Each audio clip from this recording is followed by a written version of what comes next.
Hola, muy buenas con todos. Vamos a imaginar a una empresa que fabrique una diversa gama de productos de varias industrias, lo que no es recomendable por pérdida de enfoque o por no encontrar recursos compartidos entre negocios, lo que afectaría su rentabilidad. Sin embargo, este es solo un ejemplo de cómo se pueden aplicar productos de diferentes ramas industriales al sistema MRP realizado con Excel. Cabe mencionar que el sistema puede ser aplicable para MIPYMES, pymes o emprendedores de producción. Bien, nos vamos a la base de datos, productos. En el siguiente formulario asignamos los productos.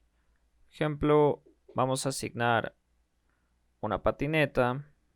En el código podemos colocarle que es un producto industrial. En este caso, el precio rondaría más o menos de la patineta en unos 130,55.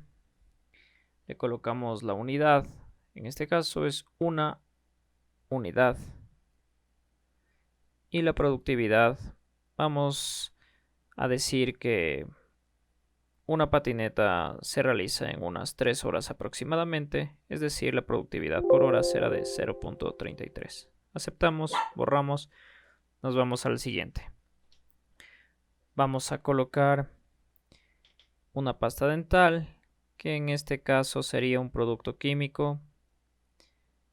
Asignamos un precio de $1.50. Vamos a las unidades, que sería unos 100 mililitros sería la unidad. Y la productividad más o menos estaría en unos 150 unidades por hora. Bien, nos vamos a un siguiente producto. Vamos a catalogar un polvo de zanahoria. Su código sería como un producto alimenticio.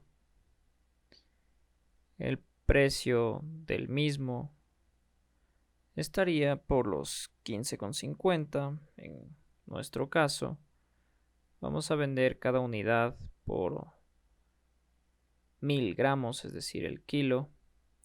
Y tenemos que realizamos en nuestra pequeña fábrica 15 unidades de este ítem por hora.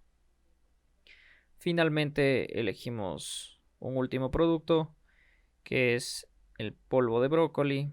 También es un producto alimenticio. Le damos el mismo precio asignado al anterior, los mismos valores y la misma productividad.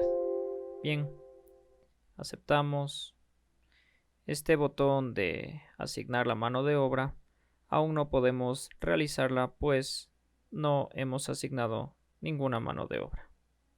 Entonces cerramos y con los datos ya establecidos de la base de datos de productos podemos guardar el proyecto y nos vemos en el siguiente.